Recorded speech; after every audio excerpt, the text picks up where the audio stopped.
nós vamos começar com a revisão de frações. Como eu estava dizendo, fracionar significa dividir qualquer coisa em partes iguais. Eu posso representar uma fração por desenho. Então, a mãe de vocês faz um bolo e aí ela divide esse bolo aqui no meio e você vem e come um pedaço desse bolo. Então, você come esse pedaço aqui inteiro, certo? A quantidade de partes que a mãe de vocês dividiu o bolo é o nosso denominador. O denominador, ele representa o todo. Ele representa em quantas partes aquilo que eu estou dividindo foi dividido. E o numerador representa quantas partes eu peguei. Então, no caso, eu peguei uma das duas partes que tinha no bolo. Então, por desenho fica assim, por fração fica assim, né? Então, aqui desenho, aqui fração e aqui na forma decimal. Para eu representar uma fração em um número decimal, eu tenho que dividir o numerador pelo denominador. Então, eu vou pegar o 1 e vou dividir por 2. Como 1 é um número menor que 2, para eu fazer essa divisão, eu preciso de organizar. Então, eu vou colocar 0, aqui na chave e um 0 do lado do 1. 10 dividido por 2 dá 5, porque 5 vezes 2 dá 10. Então, essa representação aqui, ó, é a representação decimal da fração meio do desenho meio, tá? Então, para eu passar de fração para número decimal, eu vou dividir o numerador pelo denominador. E se eu quiser passar de decimal para fração, porque pode acontecer de eu precisar fazer isso, aí eu vou observar os números que estão após a vírgula. Então, no caso ali, eu coloquei os 5 décimos, né? Que é o 0,5. Tem duas maneiras de fazer isso. Ou eu faço pela leitura, 5 décimos, 5 décimos, ou eu observo quantos algarismos tem depois da vírgula. No caso, só tem um algarismo. Então, eu vou colocar o número 1 e um 0, tá?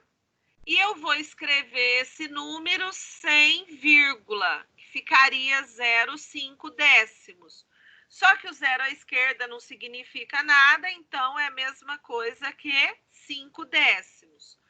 Suponhamos que eu tivesse 1,25. Eu leio 1 inteiro e 25 centésimos ou 125 centésimos, tá? Quero escrever isso aqui na forma de fração. Vou olhar quantos algarismos tem depois da vírgula. Tem 2, né? O número 2 e o número 5. Se tem 2, eu acrescento 1 e 2 zeros, porque tem 2 números.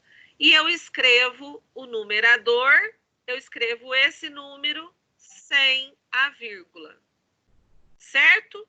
Se fosse 0,125, tem 3 casas depois da vírgula, então eu vou colocar 1 e 3 zeros.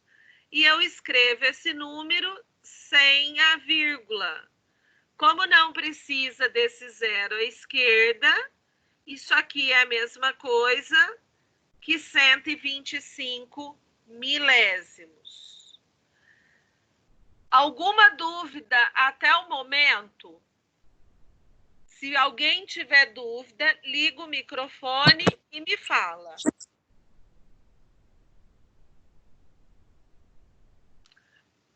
Dúvidas? Professora, Oi. você poderia repetir de novo essa última parte, por favor?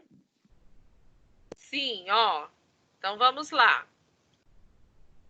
Para eu transformar qualquer número decimal em fração, eu vou observar quantos algarismos tem depois da vírgula. Então, vamos supor que tem aqui 1,1254.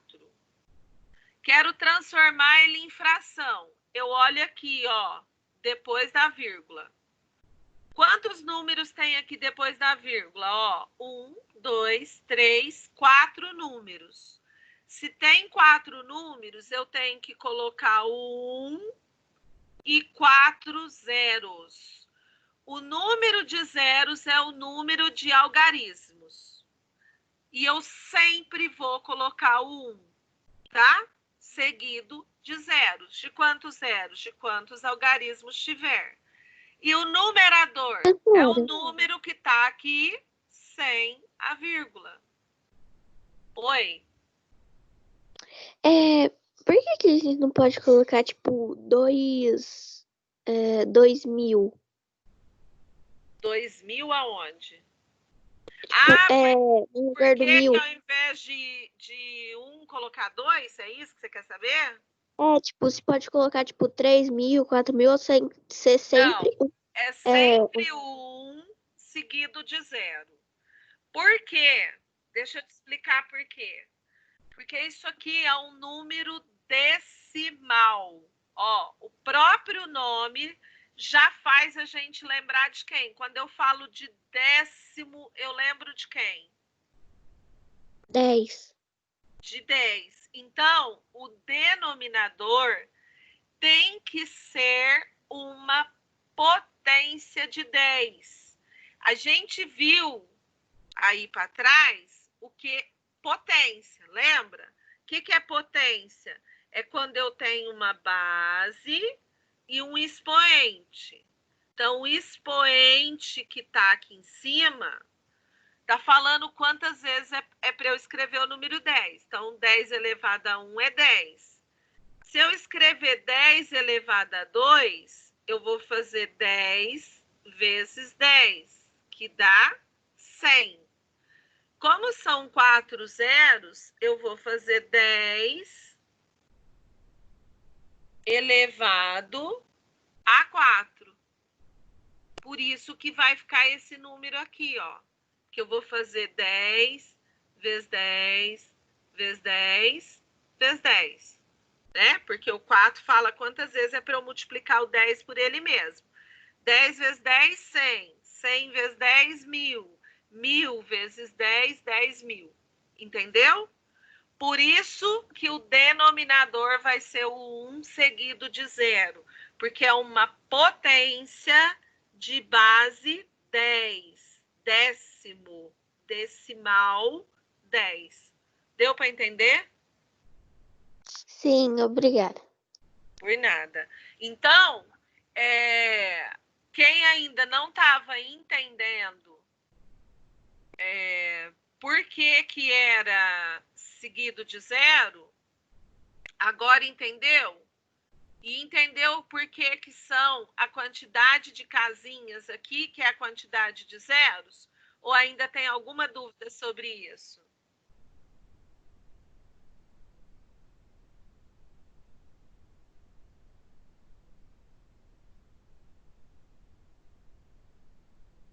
Hein, pessoal? Professor, poderia explicar novamente sobre potente?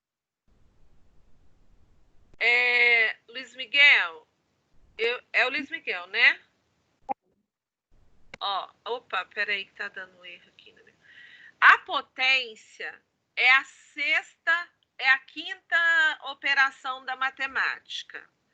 A gente tem a adição, que a gente soma, a subtração, que a gente subtrai, né? Faz continha de menos, a multiplicação, a divisão e a potência.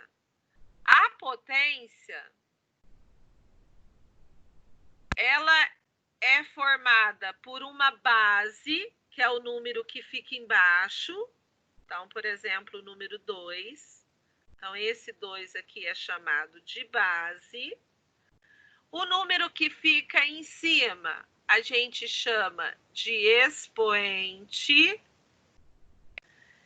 E o resultado é a potência, tá? O expoente, que é o número que está em cima, ele fala para você quantas vezes é para você multiplicar a base por ela mesma. Então, a base é o 2. Então, você vai multiplicar o 2 pelo 2. Quantas vezes? 3. Então, você vai escrever o número 2, ó, 3 vezes. E daí você vai multiplicar. 2 vezes 2, 4. 4 vezes 2, 8. 8 é o resultado. Então, esse 8 aqui, ó, é a nossa potência. Deu para entender? Obrigada. Por nada. Bom, alguma dúvida sobre como transformar um número decimal em fração? Posso passar para frente?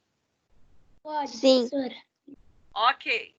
Pode. Então, agora que a gente já falou que a fração pode ser representada por meio de um desenho, que ela pode ser representada na forma decimal e na forma fracionária, eu vou falar de soma e subtração de fração.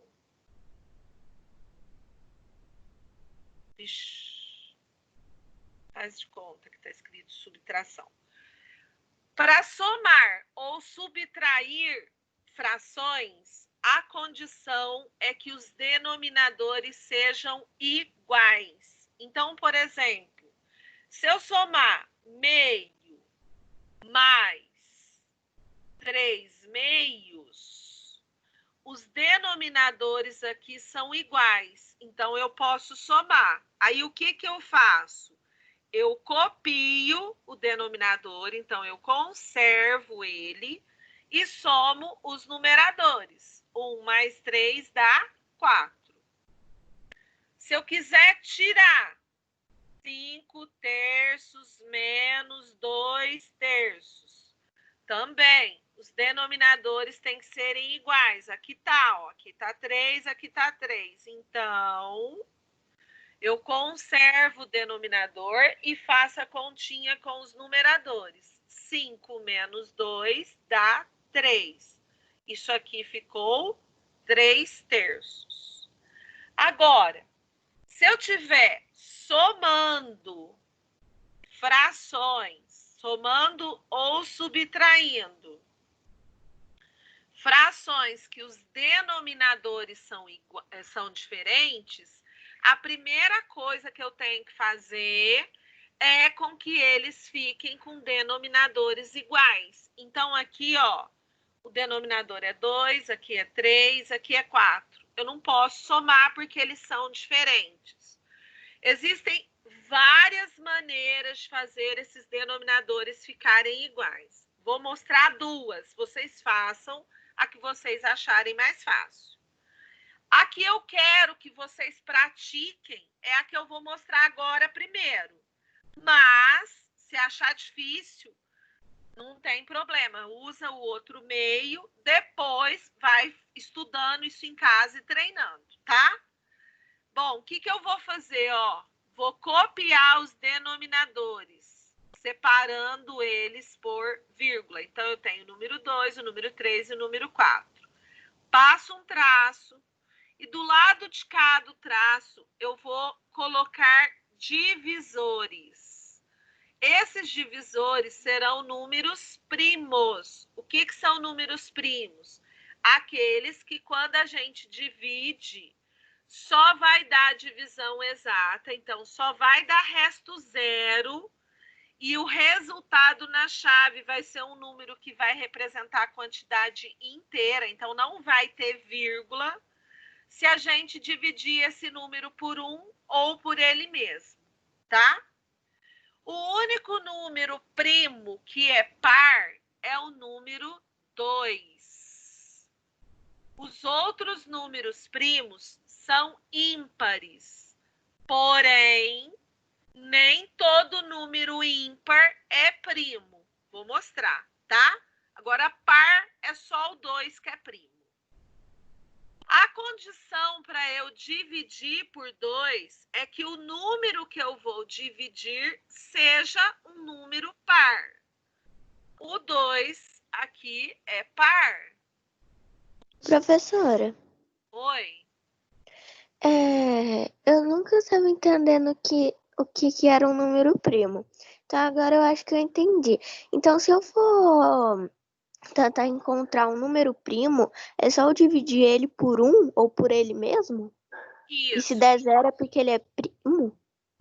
Eu já vou te mostrar aqui uma situação. Peraí, só um pouquinho, tá? Ó, o número 2 é um número par, o número 3 é um número ímpar e o número 4 é um número par. E eu falei que para dividir por 2, o número tem que ser par. Então, eu posso dividir quem aqui por 2? O 2 e o 4. O 3 eu não posso, tá? Então, o que eu vou fazer? Ó, eu vou pegar o 2 e vou dividir por 2. Quantas vezes 2 dá 2? 1, né? E aí, ó, qual que foi o resultado? 1. Então, eu vou colocar embaixo do 2 o resultado da divisão. Como o número 3 não é par, ele não divide por 2. Então, eu copio o 3.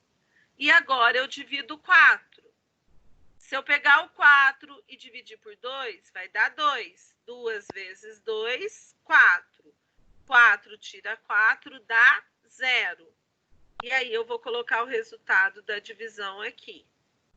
Pronto. Agora eu tenho o número 1, que é um número ímpar, o número 3, que é um número ímpar, e o número 2, que é o número par.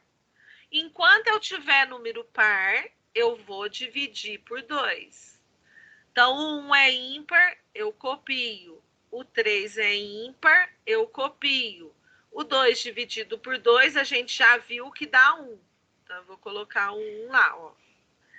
Agora, o 3, eu vou dividir ele por quem? Por 3. Por quê? Porque o 3 é primo. Sabe por que o 3 é primo? Porque se eu pegar o 3 e dividir por 1, ó, quantas vezes 1 dá 3? 3. Ó, deu o resultado inteiro, sobrou o resto 0. Se eu pegar o 3 e dividir por 2, vai dar 1. E aí, aqui vai sobrar resto 1. Pode sobrar resto? Não. Então, o 3 não divide. O 3 não divide por 2. Por enquanto, o 3 só divide por 1. Se eu pegar o 3 e dividir por 3, ó, vai dar 1 e vai sobrar resto 0, certo? Agora, se eu pegar... Então, eu já dividi o 3 por 1, já dividi o 3 por 2 e já dividi o 3 por 3. Agora, os outros números são todos maiores que 3, concorda? O 4, o 5, o 6, o 7, são todos números maiores que 3. Quando eu vou dividir um número por um outro número que é maior que ele, então se eu fosse dividir por 4, para eu fazer essa divisão, eu ia ter que fazer o que aqui? 0,0 lá. Então, qualquer que seja o número que eu colocar aqui na chave agora, vai dar sempre 0, alguma coisa. Então, eu não quero número com vírgula e eu não quero conta com resto. Qual é a única condição, quando eu estou dividindo por 3, de não ter resto e de não dar número com vírgula? Quando eu pego 3 e divido por 1 ou divido por ele mesmo. Então, o 3 é um número primo. Por isso, porque só dá certo a minha conta se eu dividir ele por 1 e por ele mesmo. Agora, vamos supor que a gente pegasse o número 15, por exemplo. Não, vou pegar um número menor para poder a gente ganhar mais tempo. Vou pegar o número 9, tá? Ó, o número 9. Se eu dividir ele por 1, vai dar 9, vai sobrar resto 0. Então, deu certo. Se eu pegar o 9 e dividir por 2, vai dar 4, vai sobrar 1. Então, aqui não deu certo. Se eu pegar o 9 e dividir por 3, vai dar 3, vai sobrar 0. Aqui deu certo. Se eu pegar o 9 e dividir por 4, vai dar 2, vai sobrar 1. Aqui não deu certo. O 9 divido por 5, vai dar 1, vai sobrar 4. Aqui também não deu certo. 9 divido por 6, vai dar 1, vai sobrar 3. Aqui também não deu certo. Se eu pegar o 9 e dividir por... Opa, peraí. Se eu pegar o 9 e dividir por 7, vai dar 1, vai sobrar 2. Aqui também não deu certo. O 9 divide por 8, vai dar 1, vai sobrar 1. Também não deu certo. O 9 divido por 9, dá 1, sobra 0. Aqui deu certo. Agora, os outros números são todos maiores que 9. O 10, o 11, o 12. Então, se eu for dividir por qualquer um deles, vai dar um número com vírgula. Então, daí para lá já não dá certo mais. Quantos deu certo? O 1, o 3 e o 9. Então, nesse caso, o número 9 tem 3 divisores. O 1, o 3 e ele mesmo. Então, ele não é primo. Ele é um número composto. Por quê? Porque ele tem mais de 2 divisores. Agora, o número 3 é primo. Por quê? Porque ele só tem 2 divisores, o 1 e ele mesmo. Então, quem estava com dúvida em número primo, conseguiu entender? Sim. Ótimo. Agora... Professora, Oi. eu só não entendi uma coisa direito no número primo. Pode falar. Sabe essa conta aí que você fez, ó, do lado da fração? Sabe, a que tá em cima dessa que você tá pagando? Sim. Eu não entendi como dar o resultado. Peraí, dela. que é porque eu não acabei ainda não. É porque eu estava mostrando quem que é primo, quem que não é, tá? Entendi. Agora, ó, o 3 só divide por 3, porque ele é resultado só da tabuada do 3 e do 1, né? Se eu dividir ele por 1, vai mudar ou ele vai continuar sendo 3? Se eu pegar 3 e dividir por 1, qual que vai ser o resultado da minha continha?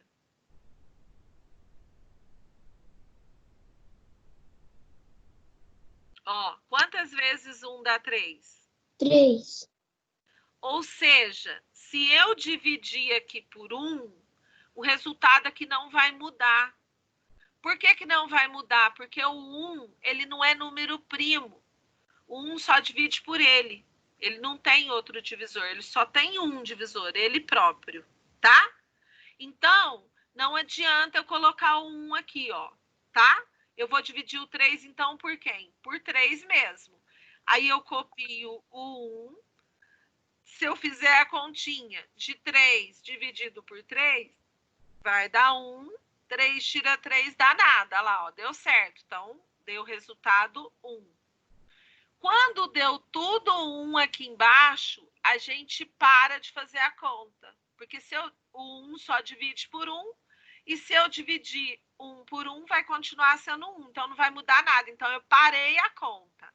Aí, o que eu faço? Ó, passo um traço e multiplico. 2 vezes 2, 4. 4 vezes 3, 12. Então, eu faço isso aqui, ó. 12 é o novo denominador. Aí eu vou colocar, eu não tenho 3 frações, então eu vou colocar 3 traços de frações. Um embaixo de cada fração. Embaixo do traço, no lugar do denominador, eu agora coloco 12. E aí, ó, eu pego o novo denominador, divido pelo antigo. Então, eu vou fazer 12 dividido por 2, que vai dar 6. Pego o resultado, que é 6, e multiplico pelo numerador. 6 vezes 1 dá 6. 12 divido por 3, dá 4. 4 vezes 1, 4. 12 divido por 4, dá 3. 3 vezes 1, 3. O que a gente descobriu aqui agora? A gente descobriu 3 frações que são equivalentes a essas aqui, ó. 6 sobre 12 é a mesma coisa que metade. Por quê? 6 é a metade de 12. 1/3 é a mesma coisa que 4 sobre 12. E 1/4 é a mesma coisa que 3 sobre 12. Então, essas frações aqui são equivalentes a essa. E agora, elas têm o mesmo denominador. Então, agora, o que eu faço? Conservo o denominador, que no caso aqui é 12, e somo os numeradores. 6 mais 4, 10. 10 mais 3, 13. Então, na verdade, o que a gente fez? A gente achou frações equivalentes a essas com o mesmo denominador. Eu posso fazer isso dessa forma, como eu posso achar o mínimo múltiplo comum dos denominadores separados. De que jeito? Ó, então, vou colocar as mesmas frações lá. Eu tinha colocado meio, mais 1/3, mais 1/4. Aí, eu vou pegar, ó, os múltiplos de 2, os múltiplos de 3 e os múltiplos de 4. O que é múltiplo? Resultado da multiplicação por 2. Ou seja, eu posso ir lá na tabuada do 2 e pegar os resultados. Então, quais são os múltiplos de 2? 2, porque 2 vezes 1 dá 2. 4, porque 2 vezes 2 dá 4. 6, 2 vezes 3, 6. 8, 10, 12, 14, 16, por aí vai. Quais são os múltiplos de 3? 3, 6, 9, 12, 15, 18, por aí vai. De 4? 4, 8, 12, 16, 20, por aí vai. Aí eu vou olhar qual é o resultado que tem nos múltiplos de 2, que também é resultado dos múltiplos de 3, que também é resultado dos múltiplos de 4. O 12. Ó, tem 12 aqui, tem 12 aqui, tem 12 aqui. Pronto. Aí eu venho e faço aquilo lá de novo, ó. Pego 12, divido por 2, o que der, multiplico por 1. Se você ficar confuso nisso, o que você pode fazer, ó? Você quer que a fração meio tenha denominador 12. Então, o denominador era 2, agora virou 12. Virou 12, aumentou. Se aumentou, é porque você multiplicou. Se diminuiu, é porque você dividiu. Lembra que nós fizemos um exercício para achar a fração equivalente? E aí a gente viu que tem duas maneiras de achar a fração equivalente, ou pela multiplicação ou pela divisão. Se você ficou em dúvida de como fazer isso, ó, de dividir pelo de baixo e o que der multiplicar pelo de cima, você copia as frações e coloca do lado qual é o denominador que você quer. Então, era 2, eu quero o denominador 12. Aumentou, é porque eu multipliquei. 2 vezes quanto que dá 12? Então, vou lá na tabuada do 2 e vou ver 2 vezes quanto que dá 12? Ah, é 6. 2 vezes 6 dá 12. Se eu multipliquei o denominador por 6, eu tenho que fazer a mesma coisa com o numerador. 1 vezes 6 dá 6. Aí eu vou fazer a mesma coisa com a fração 1/3. Ó. 1/3, eu quero que o denominador fica 12. Aumentou. Então, eu multipliquei o 3 por quanto? Por 4. 3 vezes 4 dá 12. Então, eu tenho que fazer a mesma coisa com o numerador. 1 vezes 4 dá 4. E a fração 1/4? Eu quero que vira 12. Então, eu vou ter que fazer 4 vezes 3. Portanto, eu vou ter que fazer 1 vezes 3. Então, a fração 1/4 é o mesmo que 3 sobre 12. Agora, é só eu juntar, ó. 6 de 12, mais 4 de 12, mais 3 de 12. Conservo o denominador e somo os numeradores. 6 mais 4, 10, com mais 3, 13. Ah lá, deu o mesmo resultado do exemplo anterior. Eu só fiz de forma diferente. Você faz pelo caminho que você achar mais fácil. Tudo bem, pessoal? Alguma pergunta? Não, professora. Não? Não. Ok. Não. Então, agora que eu já falei de soma, de subtração, tarará, já fiz uma revisãozinha de fração, nós vamos falar de ângulos, tá certo? Então, vamos lá. Ângulos. Para eu ter um ângulo, eu tenho que ter duas semirretas partindo de um mesmo ponto de origem. Então, vamos supor que eu tenho um ponto aqui, ó, e eu resolvo desse ponto sair para cá. E tem outra pessoa que está parada aqui no mesmo lugar que eu, só que ao invés de seguir em frente, ela resolve subir. Então, essa pessoa aqui pegou o caminho B. Eu peguei o caminho A. Tanto eu quanto a pessoa B saímos do mesmo lugar e fomos para direção diferentes.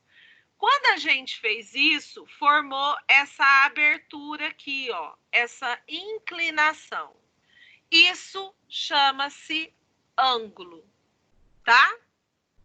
Se a pessoa estiver aqui nesse lugar e ela resolver sair daqui, fazer todo esse contorno e voltar e parar no mesmo lugar, o que que eu tenho aqui?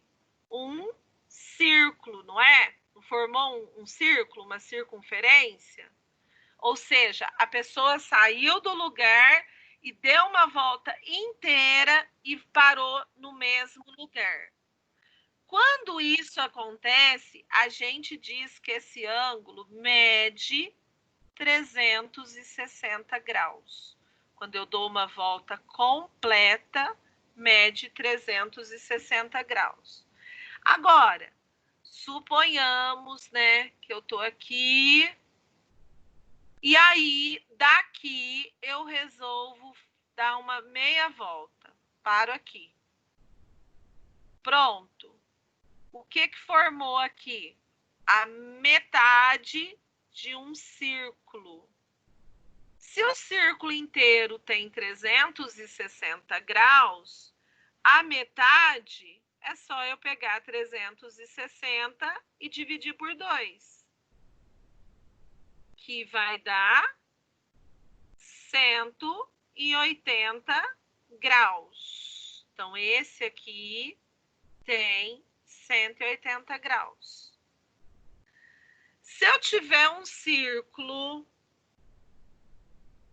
e eu quiser, vamos imaginar que esse círculo é uma pizza, e eu quero dividir essa pizza em 4 pedaços iguais. Tá torta aqui, porque é claro que eu tô sem instrumento, né? Mas vamos fazer de conta que tá tudo de 4 pedaços iguais. O que que formou aqui, ó? Formou 4 ângulos. 4 ângulos retos. Por que que a gente chama esse ângulo de ângulo reto? Porque ele forma o cantinho de um quadrado. Tá vendo? É retinho, ó. Eles se cruzaram aqui. São retas, a gente diz que essas retas são perpendiculares. Quando eu traço uma reta na horizontal, uma reta na vertical, ela divide aqui, ó, minha folha em 4 partes iguais e em 4 ângulos retos. E a gente representa o ângulo reto com um quadradinho e um pontinho aqui dentro. Esse ângulo reto tem 90 graus. É chamado de ângulo reto. Por quê? Porque ele formou o cantinho do quadrado. A gente não tem 4? Se eu somar os 4, ó, 90 mais 90, 180, mais 90, 270, mais 90, 360. Dá os graus que tem dentro do círculo inteiro, tá? Então, quando a gente vai medir, a gente usa instrumentos que podem ser esse aqui, ó, que é, vocês estão vendo? Um transferidor. Esse transferidor, como ele tem a metade de uma volta, ele mede 180 graus, porque ele tem a metade de um círculo. Tem o transferidor que ele é assim, ó, um círculo inteiro. É o transferidor de 360 graus. Além do transferidor, eu posso usar também para medir ângulo os esquadros, que é esse instrumento aqui, ó. A gente tem 2 esquadros. Esse aqui, que mede 45 graus, e tem o de 60 graus, que agora eu não tenho aqui para mostrar para vocês. Mas é um pouquinho maior que esse, tá? Se eu não tenho instrumento para medir, o recurso que eu vou utilizar é a comparação. E quem eu vou usar para comparar? O ângulo reto. Se eu quisesse que isso aqui fosse um ângulo de 90 graus, o que que eu ia precisar de fazer? Ó, eu ia precisar traçar aqui, ó, uma linha imaginária, né? Ó, uma linha vertical. Uma linha retinha, que a minha não tá, mas era isso que eu ia traçar. Então, essa linha vertical com essa linha horizontal, ó, formou o cantinho do quadrado. Então, ela tem 90 graus. Aí, eu quero saber se esse ângulo aqui é um ângulo que é maior, igual a 90 graus ou menor que 90 graus. No caso, ele é menor. Por quê? Para ele ser igual a 90 graus, ele teria que ser isso aqui, ó. Então, teria que formar esse desenho. Para ele ser maior que 90 graus, ao invés dessa retinha estar aqui, ela teria que estar aberta para cá, ó. Então, a minha referência é essa linha vermelha. Se o ângulo que formou tiver uma reta que está dentro dessa linha vermelha, esse ângulo é um ângulo acutângulo, ou seja, é um ângulo agudo, é um ângulo menor que 90 graus. Se o ângulo que formou tiver em ciminha dessa linha vermelha, ele é um retângulo, ou seja, é um ângulo reto que mede 90 graus. E se ao invés de ter formado isso, eu tivesse, ao invés de ter essa reta aqui, ó, a reta fosse assim, o que que aconteceu? Formou esse ângulo com esse aqui, ó, formou isso aqui. Esse ângulo formado pela linha azul e por essa linha preta é um ângulo maior que 90 graus. Por quê? Porque ela ultrapassou a linha vermelha, ó, ela tá para cá. Se ela ultrapassou, ele é um obtusângulo, ou seja, ele é um ângulo obtuso. Por quê? Porque ele é um ângulo maior que 90 graus. Deu para entender? Sim. Então, ó, a gente tem o ângulo de uma volta, que mede 360 graus. O ângulo de meia volta, que a gente chama ângulo de meia volta, porque é a metade, né, de um círculo, ou ângulo raso, tanto faz. Ele mede 180 graus. Esse ângulo que formou aqui, que mede 90, é chamado de ângulo reto. Esse ângulo que formou aqui, ó, que eu pintei de preto, é chamado de ângulo agudo, porque ele é um ângulo menor que 90 graus. Esse ângulo que eu pintei de vermelho aqui é o ângulo reto, né? Porque ele formou 90 graus. E esse ângulo que eu pintei de azul aqui, ó,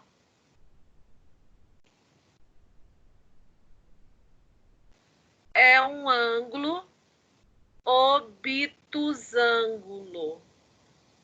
porque ele é maior que 90 graus. Dúvida, meus amores? Não, Não. não, professor. Não? Ótimo. Então, agora que a gente já esclareceu essa questão do ângulo, nós vamos falar de triângulos. A gente tem 3 tipos de triângulos e eles se classificam quanto aos lados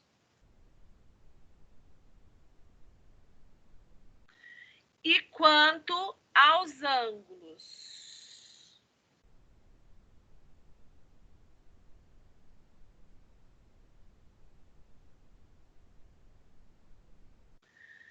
Quanto aos lados, a gente tem o equilátero, que é o triângulo que tem os 3 lados com a mesma medida.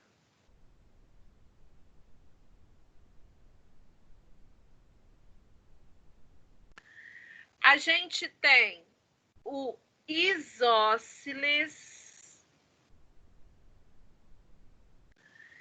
que é o triângulo que tem 2 lados de mesma medida. Por exemplo, eu posso fazer um assim, ó.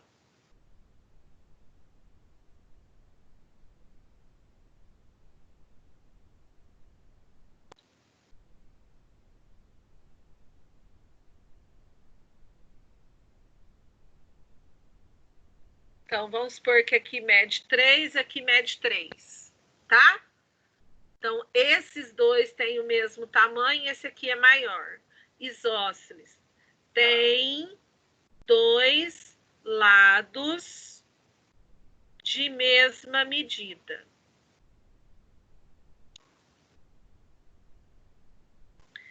E a gente tem o escaleno,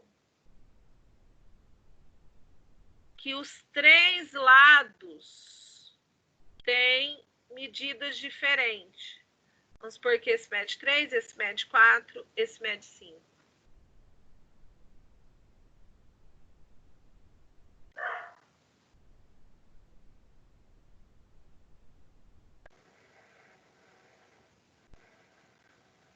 Dúvidas, meus amores? Não. Não? Ótimo. Agora, a gente tem... Opa, peguei a página errada. Agora, a gente tem os tipos de triângulo com relação aos ângulos. Aí, a gente tem o acutângulo. Vou escrever ele de vermelho para buraco a medida. Então, aí a gente tem o acutângulo, que são os que têm ângulos menores que 90 graus.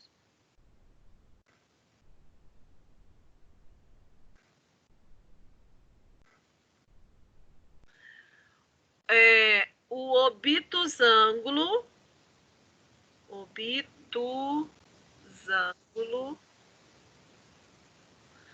que tem ângulos maiores que 90 graus.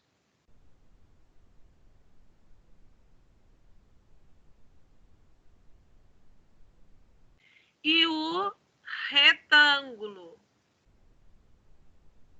que tem ângulos de 90 graus. Deu para entender ou alguma dúvida? Nenhuma dúvida. Então, ó, o acutângulo, ele tem ângulo menor que 90 graus. O obtusângulo tem um ângulo maior que 90 graus. E o retângulo tem um ângulo igual a 90 graus, certo? Agora que a gente já falou dos triângulos, eu quero falar com vocês sobre os polígonos. Primeira coisa, o que são polígonos? São figuras fechadas por segmento de retas. Então, para eu ter um polígono, ele tem que ser fechado, ele não pode ser uma figura aberta, e só por reta. Então, por exemplo, vamos supor que eu fiz essa figura aqui, ó. Fiz isso, isso, isso, chegou aqui, eu peguei e fiz isso. Isso aqui é um polígono? Não. Por quê? Porque ele tem reta aqui, tem reta aqui, tem reta aqui, mas aqui ele fez uma curva, ó. Então, isso não é um polígono, tá? Para ser polígono, ele tem que ser fechado e só por reta. Então, isso aqui é um polígono? Opa!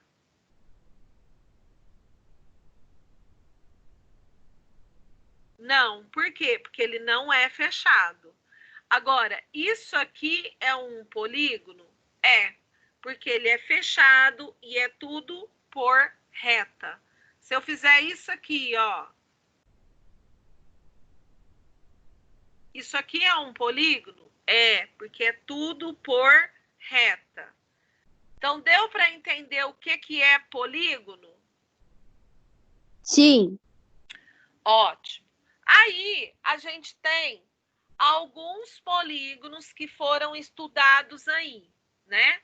Quais são esses polígonos? O quadrado,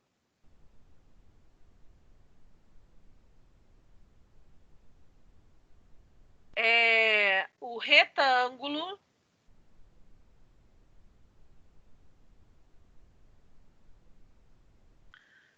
o trapézio,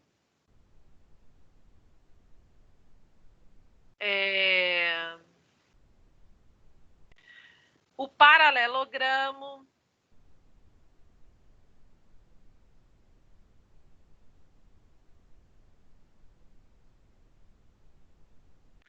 e aí vamos falar um pouquinho de cada um.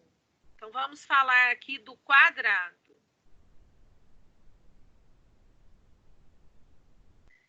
Eu sei que o quadrado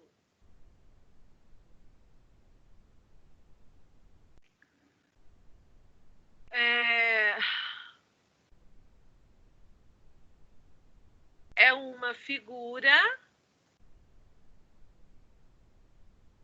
formada por 4 lados de mesma medida. Então, se aqui mede 2, aqui também mede 2, aqui também mede 2, aqui também mede 2.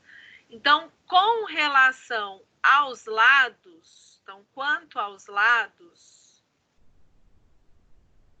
o quadrado tem 4 lados de mesma medida. Quanto aos ângulos, o quadrado tem 4 ângulos retos, ó, tudo ângulos de 90 graus.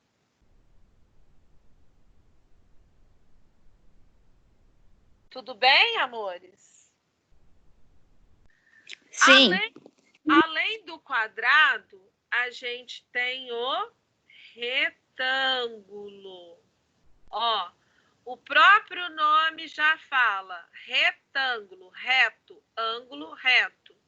Então, o retângulo também tem 4 ângulos retos.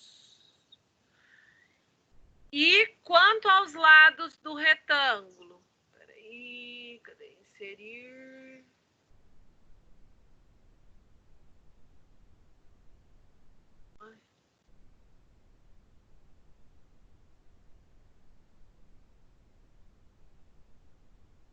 Quanto aos lados do retângulo.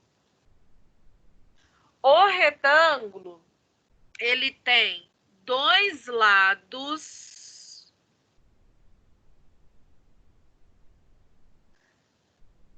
2 pares de lados, na verdade. 2 pares de lados opostos com a mesma medida.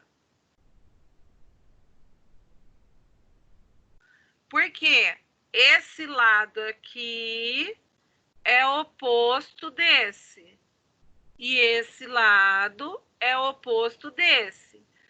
E esse lado e esse tem o mesmo tamanho, esse lado e esse tem o mesmo tamanho. Então, a gente diz que eles são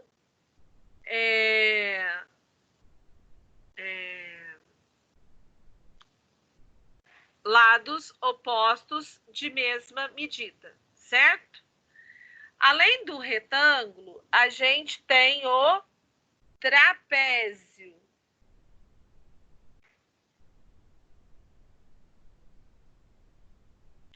Que no caso, quem são os trapézios? A gente pode ter o trapézio assim, ó.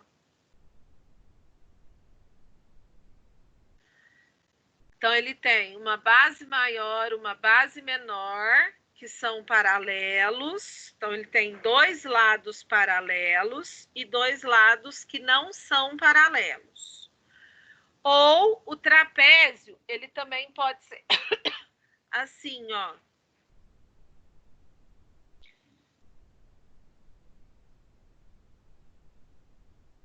Então, ele tem a base maior, a base menor, e ele tem aqui, ó, um ângulo reto. Então, nesse caso, ele é chamado de trapézio retângulo. Por quê? Porque ele tem um ângulo de 90 graus. O trapézio retângulo, ele tem um par de lados paralelos. Então, o trapézio em si tem um par de lados paralelos, que é a base maior com a base menor, tá? E no caso do trapézio retângulo, ele tem um par de lados paralelos. Peraí que chegou, gente, eu tô colocando.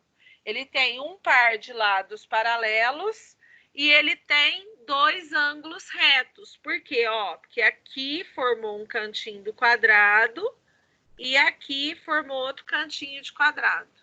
Então, o trapézio retângulo tem um par de lados paralelos e dois ângulos retos. Ele só terá dois ângulos retos se ele for um trapézio retângulo.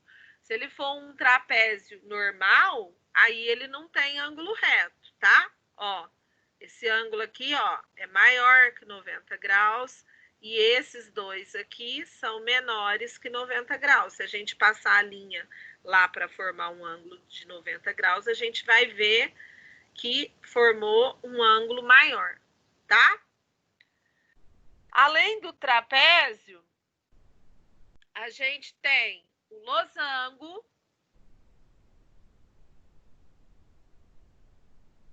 que é uma figura mais ou menos assim. Ah, deixa eu ver se eu tenho ela para inserir aqui.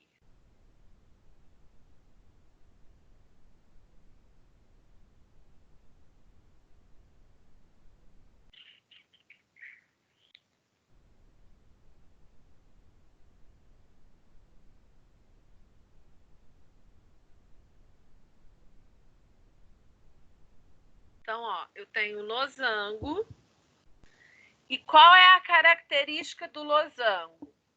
Todos os lados, então, se eu medir esse lado, esse lado, esse lado, esse lado, tem a mesma medida. Então, possuem todos os lados de mesma medida.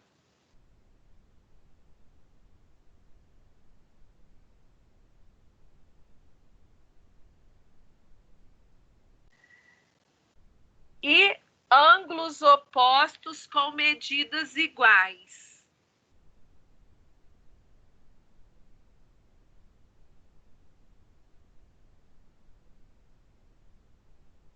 O que eu quero dizer com isso? Ó, aqui eu tenho desenho de um losango.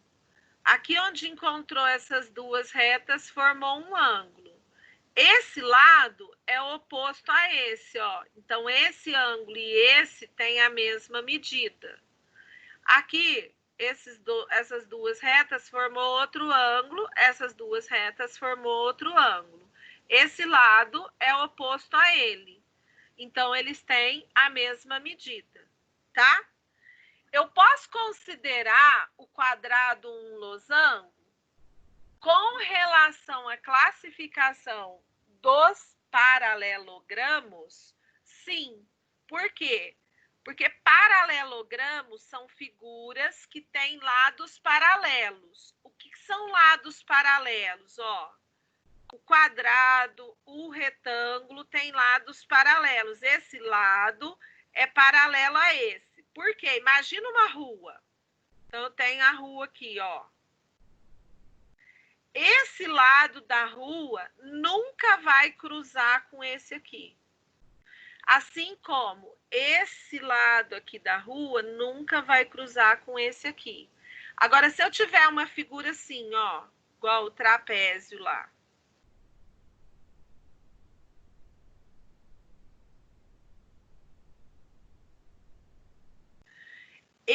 esse lado aqui nunca vai cruzar com esse. Agora, esse lado aqui, ó, se eu continuar subindo aqui na rua e essa pessoa aqui continuar subindo aqui na rua, vai chegar um momento que elas vão se cruzar, ó, vão se encontrar. Então, nesse caso, elas não são paralelas. Deu para perceber aí o que são paralelas e o que não são? Pessoal? Deu. Deu? Ótimo. Então, o quadrado, ele é um quadrado, ele é um paralelogramo. Por que ele é um paralelogramo? Porque ele tem lados paralelos. Ó, esse lado é paralelo a esse lado é paralelo a esse. E ele tem os 4 ângulos de mesma medida. O losango ele pode ter os 4 ângulos de mesma medida, quando ele é um quadrado. Eu viro o quadrado, ó, viro um losango, se eu virar o quadrado. E aí ele vai ter os 4 lados paralelos e os 4 ângulos de mesma medida, os 4 ângulos de 90 graus. Mas eu também posso ter um losango assim, ó. Em que esse ângulo é igual a esse e esse ângulo é igual a esse. Só que o ângulo que formou aqui, ó, é um ângulo menor que 90 graus. Então, ele tem 2 lados, 2 ângulos agudos. E o ângulo que formou aqui, ó, é um ângulo maior que 90 graus. Então, ele tem 2 ângulos obtusos. Mas ele é um losango. Por quê? Porque esse lado é do mesmo tamanho desse, esse lado é do mesmo tamanho desse.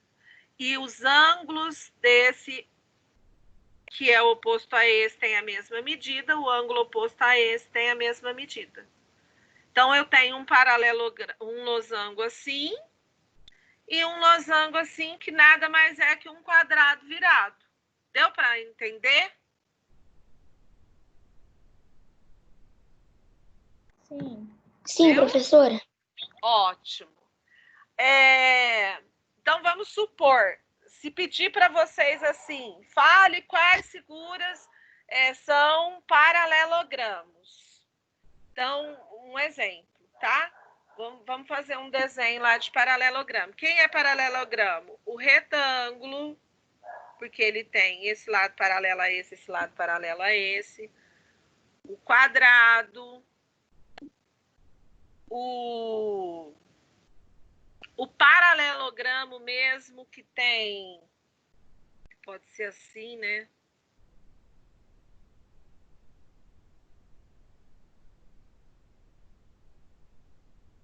Nossa, ficou muito feio esse desenho meu aqui, peraí. Então, o paralelogramo mesmo, ó, que ele tem esse lado paralelo a esse e esse lado aqui paralelo a esse. O losango, porque ele tem os 4 lados paralelos. Então, esses aí são paralelogramos. O outro grupo, então, esse aqui é paralelogramo.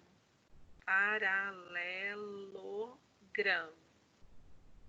O outro grupo são o grupo dos trapézios, que eu posso ter um trapézio assim, ou assim. E eu acho que foi só isso que foi falado até agora, que vai cair nessa prova. Então, eu vou dividir as figuras em 2 grupos, paralelogramos e trapézios. Os paralelogramos são figuras que têm 2 lados paralelos e de mesma medida e ângulos opostos de mesma medida. Então, ó, esse lado e esse é paralelo, esse lado e esse é paralelo. os ângulos aqui medem 90 graus. Aqui, esse lado é paralelo a esse lado é paralelo a esse. Então, ele tem dois lados paralelos, cada ângulo mede 90 graus. Aqui, esse lado é paralelo a esse lado é paralelo a esse. Então, eles medem, tem dois pares de lados paralelos. Então, eles têm a mesma medida, certo? Já os trapézios, eles não têm os lados de mesma medida, né? Esse lado aqui, ó, é paralelo a esse, mas esse lado é menor que esse. Aqui, esse lado é paralelo a esse, mas eles não têm a mesma medida. Deu para entender, amores? Professora, eu tenho uma dúvida. Pode perguntar. E os trapézios, por exemplo, naquela parte ali daquelas linhas que estão do lado assim, elas vão se cruzar. Como é que se chama? Quando elas vão se cruzar, a gente diz que elas não são paralelas. Ah, tá. Porque elas vão, num determinado momento, se cortar, tá? Então, o trapézio, ó, ele tem dois lados paralelos. Ele tem esse lado aqui, deixa eu fazer o desenho dele de cores diferentes.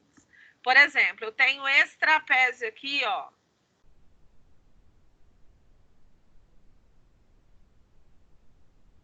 Que ele tem dois lados paralelos. Quais são esses lados paralelos? Esse e esse.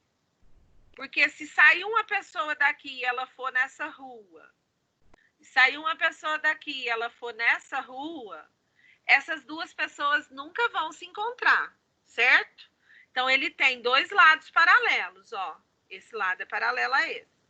Mas, se sair uma pessoa daqui, for subindo, sair outra pessoa daqui e for subindo, vai chegar um momento lá em cima que as duas vão se encontrar. Então, nesse caso, eles não são paralelos. Esses dois lados não são paralelos. Deu para entender? Sim. Deu, Pedro? Sim, professora. Ótimo. Eu só quero comentar uma outra coisinha com vocês, que na hora que eu estava falando de ângulos, eu esqueci de comentar um negócio. Vamos supor que eu tenha um relógio. O relógio é um círculo, certo? E o relógio, ele tem quantos números? Ó, ele tem aqui o número 12, aqui o número 6, aqui o 3, aqui o 9. E aqui eu tenho o 1 e o 2, o 4 e o 5, o 7 e o 8, o 10 e o 11. Então, o meu relógio, ele está dividido em 12 partes iguais, ó. 1, 2, 3, 4, 5, 6, 7, 8, 9, 10, 11, 12 partes iguais. Como ele é um círculo, ele tem 360 graus. Agora, vamos supor que eu tenho aqui o ponteiro das horas no 3 e o ponteiro dos minutos aqui no 12, ó. Tá? Quando eu pus o ponteiro da hora aqui no 3 e o ponteiro dos minutos no 12, isso aqui formou um ângulo, que é esse ângulo aqui, ó. Tá? O ângulo interno é esse aqui. Ele mede quantos graus? Se o meu relógio inteiro tem 360 graus e eu dividir o relógio em 12 partes iguais, então eu vou ter aqui, ó, 30 graus. Ou seja, cada pedacinho desse aqui mede 30 graus. Para eu montar 3 horas, eu precisei pegar essa parte e essa parte. Então, eu peguei 3 partes. Cada parte com 30 graus. 3 vezes 30 formou o ângulo de 90 graus. Se eu tivesse aqui o relógio, deixa eu ver se eu faço um círculo mais bonitinho aqui, né? Professora, Oi. eu tenho uma pergunta para você, mas só que era de outra questão, que era a de trás. Eu quero perguntar que todo paralelograma são ângulos. Ou não? Cortou. Se é o quê? Não entendi. Que todo paralelograma é losango. Não. Todo losango é um paralelogramo.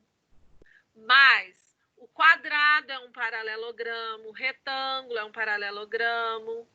Paralelogramo é toda figura que tem um par de lados paralelos. Entendeu? Aliás, paralelogramo é uma figura que tem 2 pares de lados paralelos. Então, por exemplo, o quadrado, ele tem 4 lados iguais, não tem?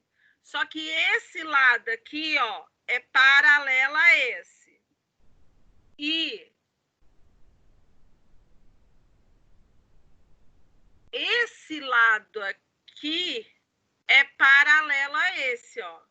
Então, aqui não formou um parzinho? E aqui não formou outro parzinho? Então, a gente tem 2 pares de lados paralelos. Então, o quadrado é, o retângulo é, o losango é. Por quê? Porque eles têm 4 lados e 2 desses 4 lados, cada 2 são paralelos. Então, aqui no retângulo, ó. Esse aqui é paralelo desse. Formou um par. Esse aqui é paralelo desse. Formou outro par. Então, paralelogramos são figuras que têm 2 pares de lados paralelos. O quadrado é, o losango é, o retângulo é. E o próprio paralelogramo, porque a gente tem uma figura que a gente chama de paralelogramo, que é quem? Essa aqui, ó.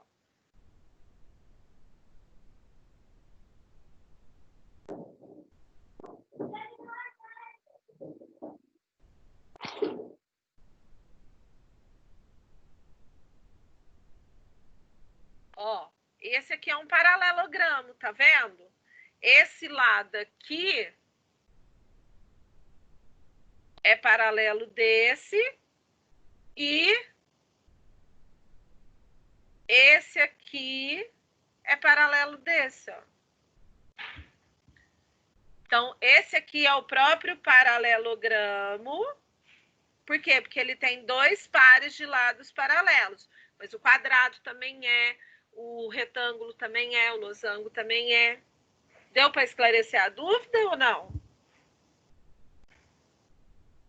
Sim. Deu? Tá. Então, só para finalizar aquele negócio do ângulo lá do relógio, porque eu não lembro se tem questão desse tipo na prova, vamos imaginar aqui que eu tenho esse relógio aqui, tá? Aí o relógio aqui, ó, ele tá dividido em 12 partes. Então, aqui tá o 12, aqui tá o 6, aqui o 3, aqui o 9. Aí aqui é o 1, aqui o 2, aqui o 5. Opa, pulei o 4. Aqui o 4, aqui o 5, o 7, o 8, o 10 e o 11. Aí o relógio tá marcando, vamos supor que ele tá marcando 5 horas. Então, o ponteiro 12 minutos vai estar aqui no 12 E o ponteiro das horas vai estar aqui no 5. Formou um ângulo, ó. Quantas partes eu peguei para dar 5 horas? 1, 2, 3, 4, 5. Cada parte mede 30 graus. 5 vezes 30, 150 graus. Então, quando o relógio está marcando 5 horas, ele formou um ângulo de 150 graus. Por quê? Porque 5 vezes 30 é igual a 150 graus.